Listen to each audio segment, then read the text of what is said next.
Chapter 8. They had done it. They had done it at last. The room they were standing in was long-shaped and softly lit. The telescreen was dimmed to a low murmur. The richness of the dark blue carpet gave one impression of treading on velvet. At the far end of the room, O'Brien was sitting at a table under a green-shaded lamp, with a mass of papers on either side of him. He had not bothered to look up when the servant showed Julia and Winston in. Winston's heart was thumping so hard he doubted whether he would be able to speak. They had done it. They had done it at last, was all he could think. It had been a rash act to come here at all, and sheer folly to arrive together, though it was true that they had come by different routes and only met on O'Brien's doorstep. But merely to walk into such a place needed an effort of the nerve. It was only on very rare occasions that one saw inside the dwelling places of the inner party, or even penetrated into the quarter of the town where they lived. The richness and spaciousness of everything, the unfamiliar smells of good food and good tobacco, the silent and incredibly rapid lifts sliding up and down, the white-jacketed servants hurrying to and fro, everything was intimidating. Although he had a good pretext for coming here, he was haunted at every step by the fear that a black-uniformed guard would suddenly appear from round the corner, demand his papers and order him to get out. O'Brien's servant, however, had admitted the two of them without demur. He was a small dark-haired man in a white jacket, with a diamond-shaped, completely expressionless face which might have been that of a Chinese. The passage down which he led them was softly carpeted, with cream-papered walls and white wainscoting, all exquisitely clean. That too was intimidating. Winston could not remember ever to have seen a passageway whose walls were not often grimy from the contact of human bodies. O'Brien had a slip of paper between his fingers and seemed to be studying it intently, his heavy face bent down so that one could see the line of his nose, looking both formidable and intelligent. For perhaps 20 seconds he sat without stirring. Then he pulled the speaker right towards him and rapped out a message in the hybrid jargon of the ministries. Items 1,5,7 approved, full-wise stop, suggestion, contained item 6, double plus, ridiculous, verging, crime think, cancel, stop, unproceed, construction-wise, anti-getting, plus full estimates, machinery, overhead, stop, end message. He rose deliberately from his chair and came towards them across the soundless carpet. A little of the official atmosphere seemed to have fallen away from him with the newspeak words, but his expression was grimmer than usual, as though he were not pleased at being disturbed. The terror that Winston already felt was suddenly shot through by a streak of ordinary embarrassment. It seemed to him quite possible that he had simply made a stupid mistake. For what evidence had he, in reality, that O'Brien was any kind of political conspirator? Nothing but a flush of the eyes and a single equivocal remark. Beyond that, only his own secret imaginings, founded on a dream. He could not even fall back on the pretense that he had come to borrow the dictionary, because in that case Julia's presence was impossible to explain. As O'Brien passed the telescreen, a thought seemed to strike him. He stopped, turned aside and pressed a switch on the wall. There was a sharp snap. The voice had stopped. Julia uttered a tiny sound, a sort of squeak of surprise. Even in the midst of the panic, Winston was too much taken aback to be able to hold his tongue. "You can turn it off," he said. "Yes," said O'Brien. "We can turn it off. We have that privilege." He was opposite them now. His solid form towered over the pair of them, and the expression on his face was still indecipherable. He was waiting, somewhat sternly, for Winston to speak, but about what? Even now it was quite conceivable that he was simply a busy man wondering irritably why he had been interrupted. Nobody spoke. After the stopping of the telescreen, the room seemed deadly silent. The seconds marched past enormous.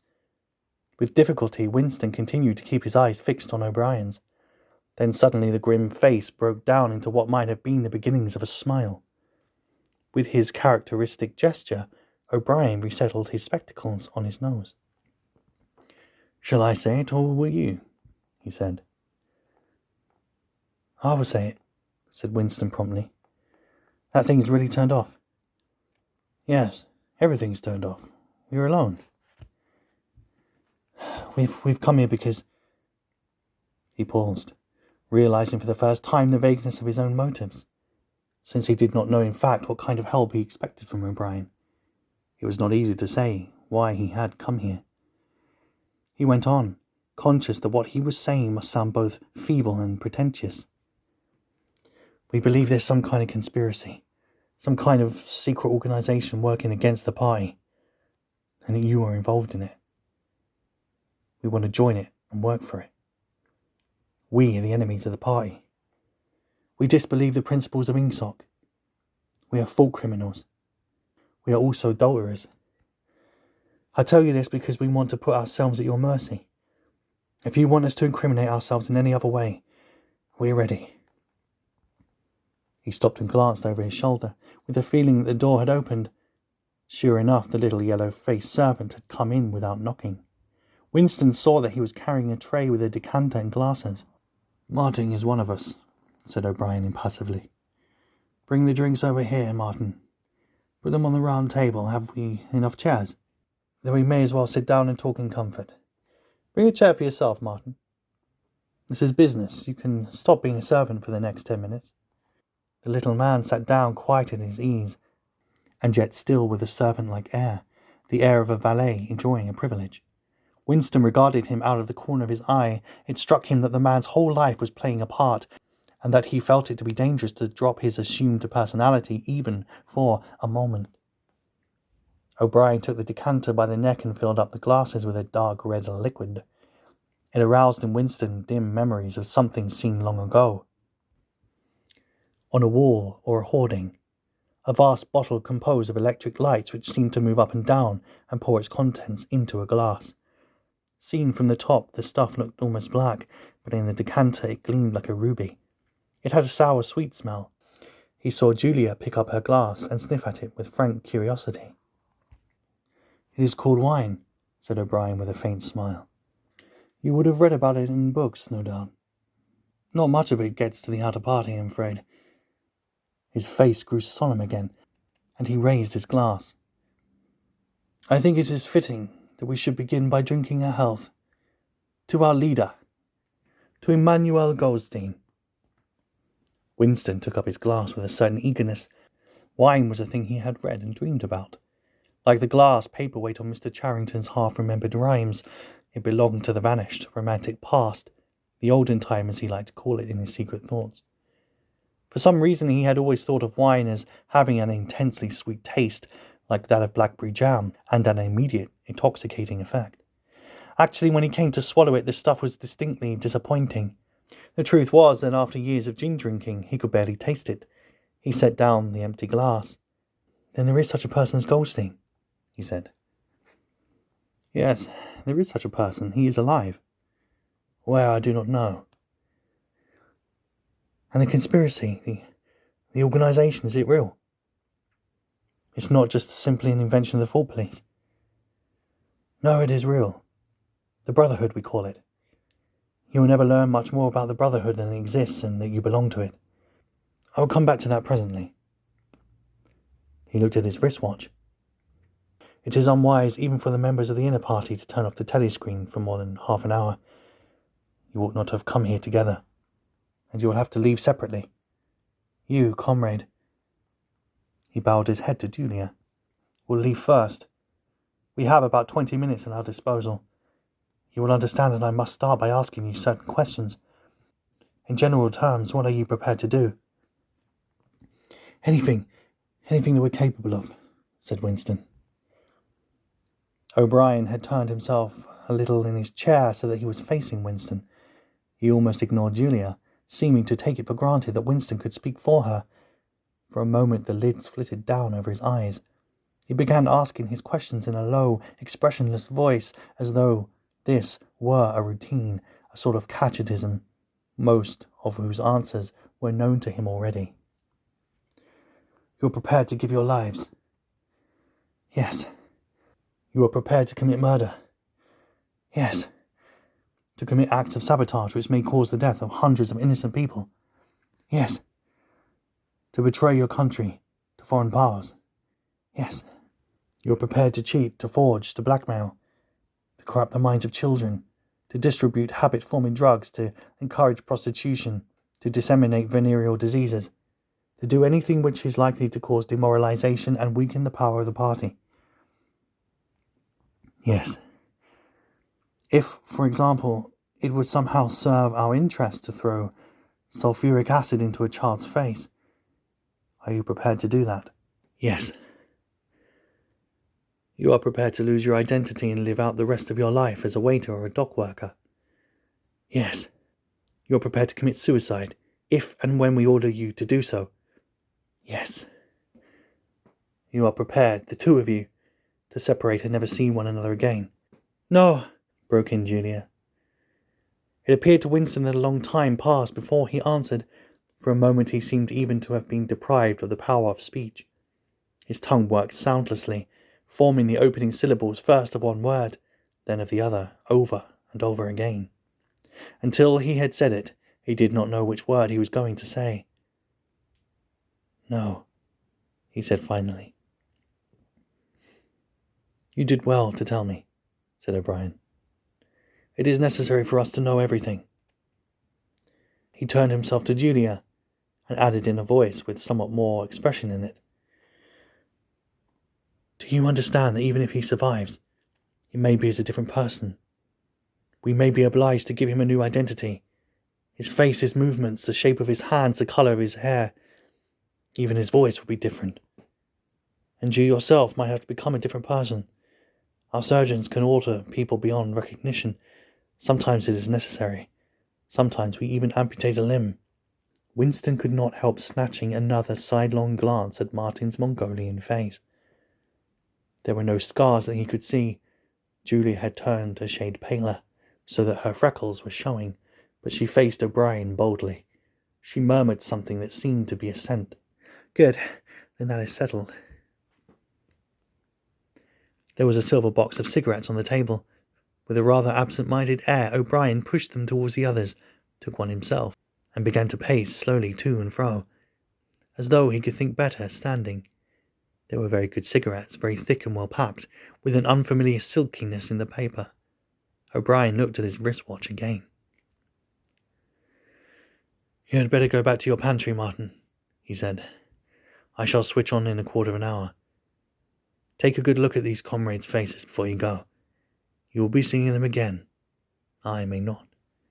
Exactly as they had done at the front door, the little man's dark eyes flickered over their faces. There was not a trace of friendliness in his manner. He was memorizing their appearance, but he felt no interest in them, or appeared to feel none. It occurred to Winston that a synthetic face was perhaps incapable of changing its expression. Without speaking or giving any kind of salutation, Martin went out, closing the door silently behind him. O'Brien was strolling up and down, one hand in the pocket of his black overalls, the other holding his cigarette. You understand, he said, that you will be fighting in the dark. You will always be in the dark. You will receive orders and you will obey them, without knowing why. Later I shall send you a book, from which you will learn the true nature of the society we live in, and the strategy by which we shall destroy it. When you have read the book, you will be full members of the Brotherhood. But between the general aims that we are fighting for, and the immediate task of the moment, you will never know anything. I tell you that the Brotherhood exists, but I cannot tell you whether its numbers are 100 members or 10 million. From your personal knowledge, you will never be able to say that its numbers even as many as a dozen. You will never have 3 or 4 contacts who will be renewed from time to time as they disappear. As this was your first contact, it will be preserved. When you receive orders, they will come from me. If we find it necessary to communicate with you, it will be through Martin. When you are finally caught, you will confess. That is unavoidable. But you will have very little to confess, other than your own actions. You will not betray more than a handful of unimportant people. Probably you will not even betray me. By that time I may be dead, or I shall have become a different person with a different face. He continued to move to and fro over the soft carpet. In spite of the bulkiness of his body, there was a remarkable grace in his movements. It came out even in the gesture with which he thrust a hand into his pocket or manipulated a cigarette. More even than that of strength, he gave an impression of confidence and of an understanding tinged by irony. However much in earnest he might be, he had nothing of the single-mindedness that belongs to a fanatic. When he spoke of murder, of suicide, venereal disease, amputated limbs and altered faces, it was with a faint air of persiflage. "That is unavoidable," his voice seemed to say. "This is what we have got to do unflinchingly. But this is not what we should be doing when life is worth living again." A wave of admiration, almost worship, flowed out from Winston towards O'Brien. For the moment he had forgotten the shadowy figure of Goldstein. When you looked at O'Brien's powerful shoulders and his blunt-featured face, so ugly and yet so civilized, it was impossible to believe that he could be defeated. There was no stratagem that he was not equal to, no danger that he could not foresee. Even Julia seemed to be impressed. She had let her cigarette go out and was listening intently. O'Brien went on. "You will have heard rumours of the existence of the Brotherhood. No doubt you have formed your own picture of it. You have imagined, probably, a huge underworld of conspirators, meeting secretly in cellars, scribbling messages on walls, recognizing one another by code words and by special movements of the hand. Nothing of the kind exists. The members of the Brotherhood have no way of recognizing one another, and it is impossible for any one member to be aware of the identity of more than a few very others. Goldstein himself, if he fell into the hands of the Thought Police, could not give them a complete list of members, or any information that would lead them to a complete list. No such list exists. The Brotherhood cannot be wiped out because it is not an organization in the ordinary sense. Nothing holds it together except an idea which is indestructible.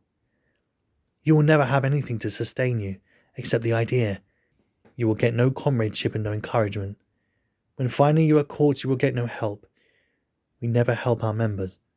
At most, when it is absolutely necessary that someone should be silenced, we are occasionally able to smuggle a razor blade into a prisoner's cell. You will have to get used to living without results and without hope. You will work for a while. You will be caught, you will confess, and then you will die. Those are the only results that you will ever see. There is no possibility that any perceptible change will happen within our own lifetime. We are the dead. Our only true life is in the future. We shall take part in it as handfuls of dust and splinters of bone. But how far away that future may be, there is no knowing. It might be 1,000 years.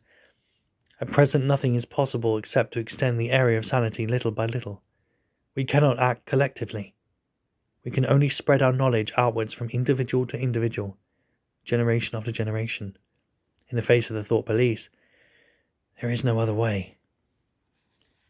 He halted and looked for the third time at his wristwatch. "It is almost time for you to leave, comrade," he said to Julia. "Wait, the decanter is still half full." He filled the glasses and raised his own glass by the stem. "What should it be this time?" he said, still with the same faint suggestion of irony. "To the confusion of the Thought Police? To the death of Big Brother? To humanity? To the future?" "To the past," said Winston. "The past is more important," agreed O'Brien gravely. They emptied their glasses, and a moment later Julia stood up to go. O'Brien took a small box from the top of a cabinet and handed her a flat white tablet, which he told her to place on her tongue. It was important, he said, not to go out smelling of wine. The lift attendants were very observant. As soon as the door had shut behind her, he appeared to forget her existence. He took another pace or two up and down and then stopped. "There are details which need to be settled," he said. "I assume that you have a hiding place of some kind?" Winston explained about the room over Mr. Charrington's shop. "That will do for the moment. Later we will arrange something else for you. It is important to change one's hiding place frequently. Meanwhile, I shall send you a copy of the book." Even O'Brien, Winston noticed, seemed to pronounce the words as though they were in italics. "Goldstein's book, you understand, as soon as possible. It may be some days before I can get hold of one." There are not many in existence, as you can imagine. The thought police hunts them down and destroys them almost as fast as we can produce them. It makes very little difference. The book is indestructible. If the last copy were gone, we could reproduce it almost word for word. Do you carry a briefcase to work with you? He added. As a rule, yeah. What is it like? Well, black, very shabby, with 2 straps. Black, 2 straps, very shabby. Yes, good. One day in the fairly near future, I cannot give you a date, one of the messages among your morning's work will contain a misprinted word, and you will have to ask for a repeat. On the following day, you will go to work without your briefcase.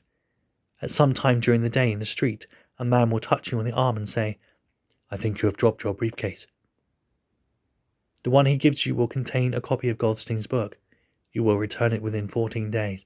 They were silent for a moment. There are a couple of minutes before you need go, said O'Brien. We shall meet again. If we do meet again. Winston looked up at him. In the place where there is no darkness, he said hesitantly. O'Brien nodded without appearance of surprise. In the place where there is no darkness, he said, as though he had recognized the allusion. And in the meantime, is there anything you wish to say before you leave? Any message, any question? Winston thought. There did not seem to be any further question he would want to ask. Still less did he feel any impulse to utter high-sounding generalities. Instead of anything directly connected with O'Brien or the Brotherhood, there came into his mind a sort of composite picture of the dark bedroom where his mother had spent her last days, and the little room over Mr. Charrington's shop, and the glass paperweight, and the steel engraving in its rosewood frame. Almost at random, he said, Did you ever happen to hear an old rhyme that begins, Oranges and lemons as the bells of St. Clement's? Again O'Brien nodded. With a sort of grave courtesy he completed the stanza. Oranges and lemons as the bells of St. Clement's. You owe me 3 farthings as the bells of St. Martin's. When will you pay me, says the bells of Old Bailey? When I grow rich, says the bells of Shoreditch. You knew the last line, said Winston. Yes, I knew the last line, and now I'm afraid it's time for you to go. But wait, you better let me give you one of these tablets. As Winston stood up, O'Brien held out a hand. His powerful grip crushed the bones of Winston's palm. At the door, Winston looked back, but O'Brien seemed already to be in the process of putting him out of his mind. He was waiting with his hand on the switch that controlled the telescreen. Beyond him, Winston could see the writing table, with its green-shaded lamp and the speakwrite, and the wire baskets deep laden with papers. The incident was closed. Within 30 seconds it occurred to him. O'Brien would be back at his interrupted and important work on behalf of the party.